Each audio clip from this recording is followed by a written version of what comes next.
So once again, good morning. So for the second video, we have the changing a terminating decimal to a fraction. So in the first video, we discussed the representation of the decimal. We have the terminating and repeating decimal. So for this video, we will discuss how to convert the changing a terminating decimal to a fraction.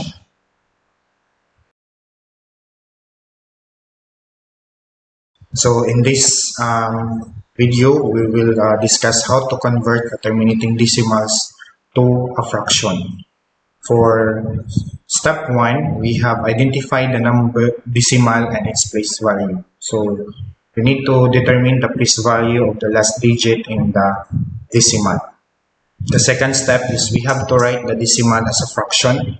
Then we will multiply that one or the number, multiply the number by 10 to the n over 10 to the n, where n is the number of decimal places. And then number 3, simplify the fraction if any, if possible. Simplify the fraction by dividing both the numerator and denominator by the greatest common divisor, or what we call the GCD. And then, so let's try. So let's have an example. So find the fractional form of 0.37. So in this case, we have to identify the decimal and its place value.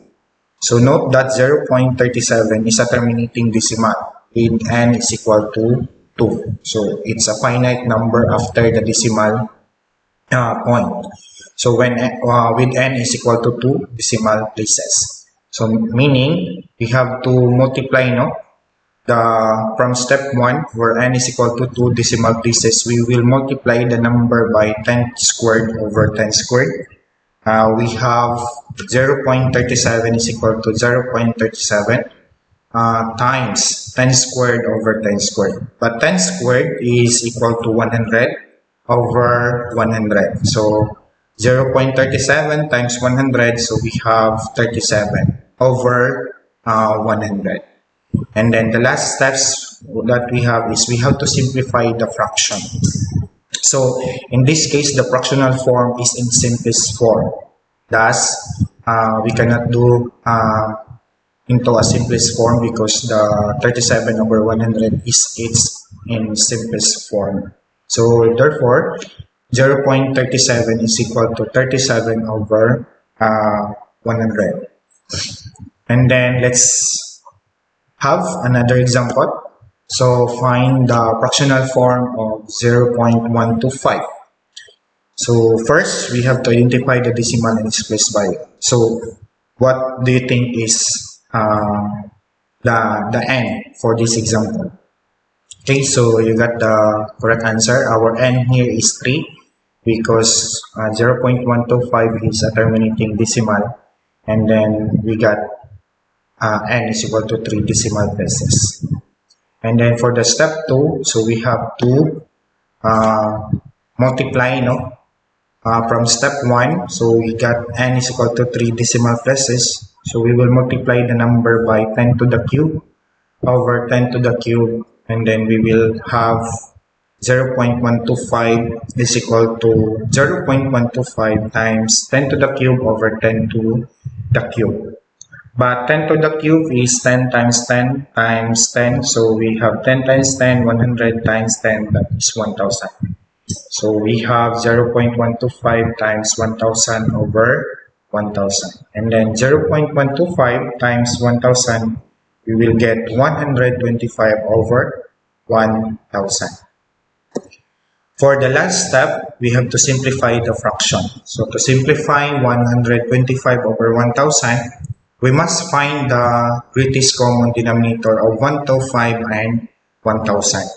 And in this case, the GCD of 125 and 1000 is 125. Then, so 125, so from the fraction, 125 divided by 125 is equal to 1.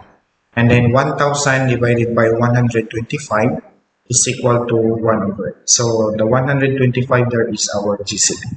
Therefore, the fractional form of 0.125 is 1 over 8.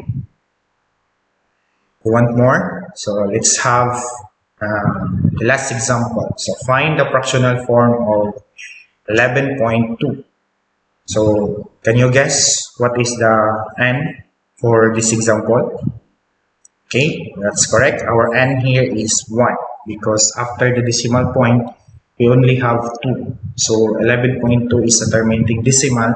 Then we have n is equal to 1 decimal places.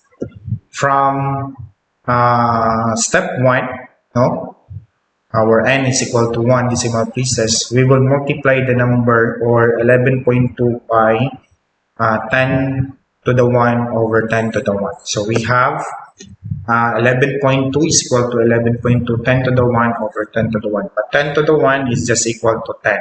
So we have 10 over 10. So 11.2 we will multiply by 10 over 10. We will get 102 over 10. And for the last step is simplify the fraction.